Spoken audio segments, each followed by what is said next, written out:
तुम्ही MIDC एरियामध्ये काम करता सध्या, येस. तर तुम्हाला असं काय सिव्हिल प्रॉब्लेम्स वाटतात MIDC वर, म्हणजे तिथं ज्या काही वसाहती आहेत त्यांच्या समोरचे मेजर प्रॉब्लेम्स काय वाटतात? सर एक म्हणजे सर क्लिनलीनेस हा एक खूप मोठा प्रॉब्लेम आहे, मेजर फॅक्टर.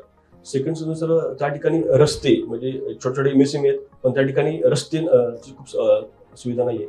तीन म्हणजे सर प्रामुख्याने तिथं जे हेल्थसाठी म्हणजे आरोग्यासाठी जर जेवण आणि सर याच्या सुविधा मोस्टली MSME मध्ये इन हाऊस अवेलेबल नसतात, तर त्यांना बाहेरच्या हॉटेल वगैरे त्याचे म्हणजे डिपेंड राहावं लागतं.